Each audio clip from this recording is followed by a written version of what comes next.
Good evening, everybody. I hope this finds you warm and cozy on this wet and rainy Advent evening.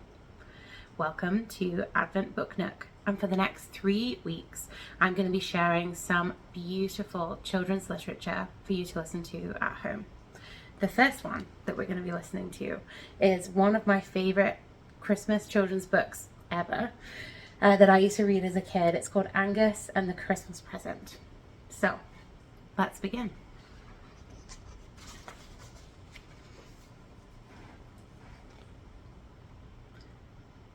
Just before Christmas, the McDorwaffs wake from their winter sleep, which starts when the nights begin to lengthen and the days are dark and filled with grey, swirling rain and biting winds. Their second sleep, which lasts until the sun has begun to warm the earth and the snow to melt on the hills and glens of the even farthest north, which begins in January, because no self-respecting McDorwaff would sleep through the festive season of Christmas and the New Year. So, when Angus McDorwaff woke on a cold, misty December morning, his first thought was of Christmas, and more especially of Christmas presents, and most especially of one present in particular, the present for his very best friend. McDorwaffs are very short.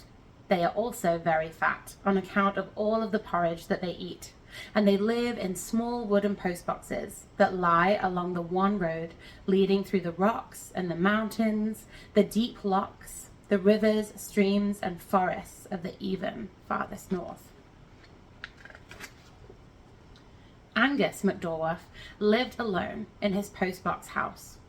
It was a comfortable house, filled with comfortable wooden furniture, which he made himself, beautiful tartan rugs and curtains given to him by his mother, and a fine display of ornamental stones, which Angus had collected from beaches and rocks. It was a house any McDorwaff would be pleased to live in, a warm, friendly house. But to Angus, it was neither warm nor friendly, nor especially comfortable. For as he closed the door behind him after a hard day's work tending the mountains and hills of the even farthest north, there was no one to greet him. There was no one to share his postbox home, and to Angus it was a cold and lonely place. So, on that cold, misty December morning, when Angus woke out of his first sleep, he did not stay in his home snug and warm. He got up, he went out, and he breathed deeply in the soft air, shook fine droplets of rain from his beard, and strode off. Angus had a decision to make, and he could not do it indoors. What should he give his very best friend Fiona for Christmas when he asked her to become his wife and to live with him in his comfortable home? It was not an easy thing to decide. Angus wanted to buy something really special for Fiona, something extra special for this extra special occasion. He thought about it as he walked around the loch, checking that all of his polar bear traps had not been disturbed since he set them in autumn. On cold winter days, the polar bears came down from Iceland, hungry for food, and plump McDorwaffs were considered a delicacy. I could buy her some tartan cloth, he thought. She could make a kilt with the material. But no, that was too ordinary a present for Fiona. He wandered across his beach, his fine beach of different coloured rocks and stones, which were collected from all parts of the even farthest north. All McDorwaffs love their beaches, and Angus was very proud of his. But today he did not even notice it. I could bring her a great stone, he thought, the very best stone I possess, a white stone with a dusting of gold, and I could cut it and polish it and put it on a chain to hang around her neck. That would be a very special present, he thought. But no, it would not be special enough, a present for Fiona. He stopped walking and gazed over Loch Blacksford. The rain had stopped, the mist was lifting, and the air was clear and cold. Shall I take out my boat and row it to the deepest part of the loch and catch her a fine fish? He thought. But No, he could catch fish for Fiona any time.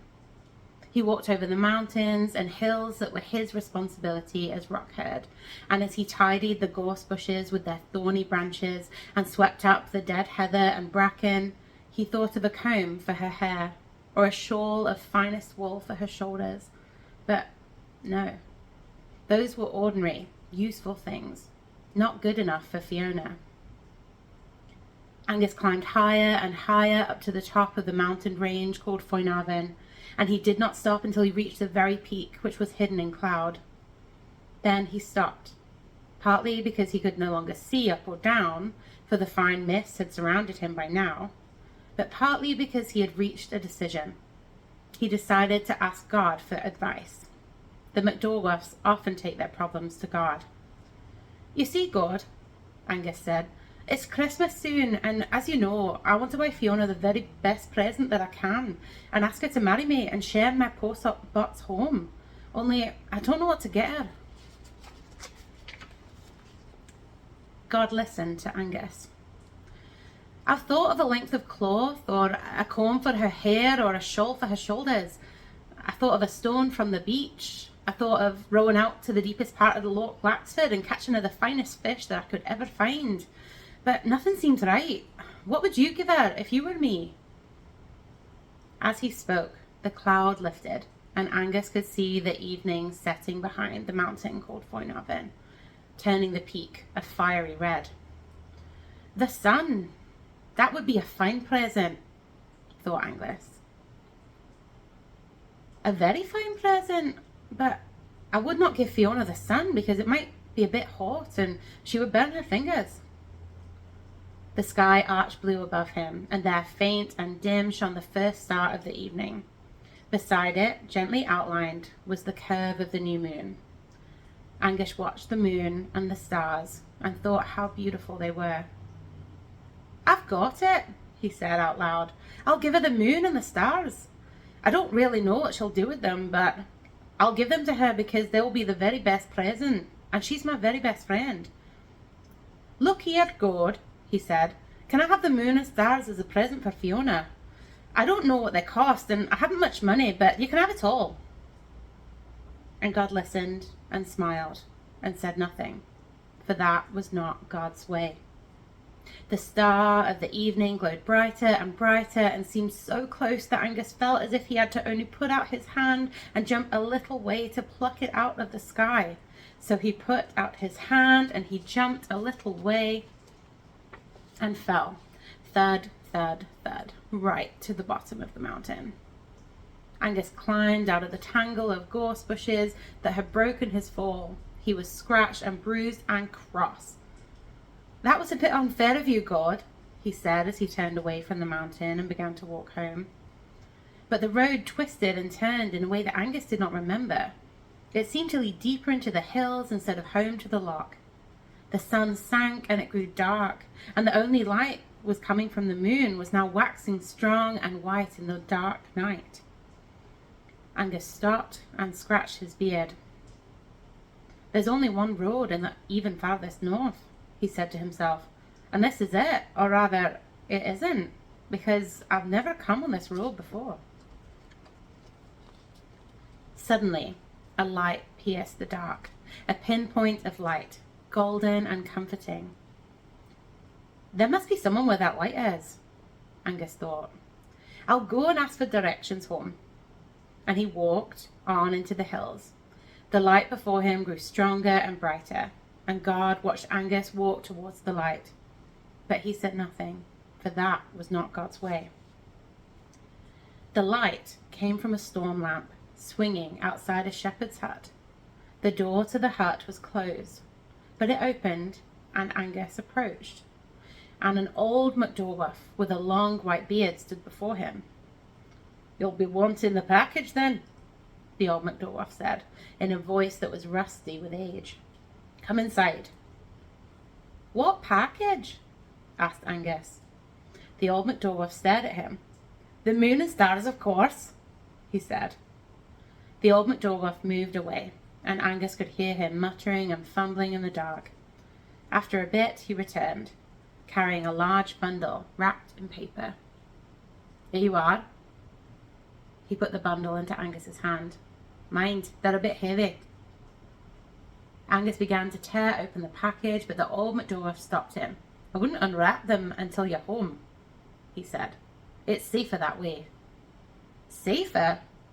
Angus looked puzzled. Ah, yes, you wouldn't want them escaping back into the sky now, would you? Before Angus quite knew how it happened, he found himself outside, the hut and the bundle in his arms. The light had disappeared, and the hut seemed to have been swallowed up in the night. It was very, very dark. Angus looked up at the sky and gasped. The moon and stars had gone. It took Angus a long time to get home. The first soft flakes of snow were falling when he reached the loch, and he was very, very tired. He hid his bundle carefully under a large stone on his beach and went wearily to his bed. God watched Angus struggle home and saw where Angus placed the bundle, but God did not say anything, for that was not God's way. Safe in his postbox home at last, Angus was restless and could not sleep. Every few minutes he would get up and go to the door and look out, but the sky remained inky dark, and there was no sign of the moon and no twinkle of a single star. I wonder what they look like, Angus thought. I wonder if they're all right on my beach. At last he could bear it no longer and quietly slipped out of his house and down to the loch. He found the bundle that he had left under the stone. He drew it out and slowly he unwrapped it. He felt a sharp edge and saw a gleam of something bright. At last he pulled the final piece of paper away, and before him, on the beach, was the present. The very best, most special present that he could ever find for Fiona. The moon and the stars. But the moon was tarnished and dull, with brown bits in the corners, and the stars, 3 of them, were all tarnished, and the points of one of them had broken off. Angus put his head in his hands and cried and cried. God watched Angus and pitied him, but God did not say anything, because that was not God's way. At last, Angus looked up at the dark sky. You cheated, he called out. You cheated me, God. God spoke. I have not cheated you, Angus, God said. You wanted the moon and the stars, and you have them. I am sorry I could not let you have the real ones, but I need them. And so do all living things of the world. For the star has to shine over the place where my son is born at Christmas. And the light of the moon has to show the way to the stable where he lies. And the moon and the stars together are needed by me to take away the fear of the darkness of night. Angus hung his head in shame. His only thought had been for Fiona, but God's had been for everyone. A hand touched him on the shoulder. It was Fiona. Angus, what's wrong? Angus turned his head from her so that he would not see his shiny nose nor his red face that was all blotched from weeping. Angus, what's happened? It was supposed to be a surprise, Angus said at last, mumbling into his beard. What was? I wanted to buy you a special Christmas present, he said. An extra special one, because you're my very best friend, and I was going to ask you to marry me and come and live with me in my postbox home, and I couldn't think of any present that was good enough until I thought of the moon and the stars, because the sun might burn your fingers. I see, said Fiona. But this isn't the real moon and stars, and the moon is tarnished and dull, and there are brown bits on the corners, and the stars are tarnished too, and one of the points is broken off. Then Angus was silent, his head bowed, while Fiona looked at the moon and stars lying on the beach. It's a beautiful present, she said at last. The best present I've ever had. I can clean away the tarnish, and you can mend the star, and we can hang them together in our house. Angus looked at Fiona. High above them, the clouds parted and the moon shed its bright silver light, while the stars twinkled and gleamed. And God smiled and was glad that Angus would no longer be alone, for that was God's way. I hope you all enjoyed that. Please check underneath the video for the wondering questions that might help take a little deeper dive into what some of the meaning that is behind some of that story. And we'll be doing this each Monday in Advent. Thank you so much for joining me, and have a good evening.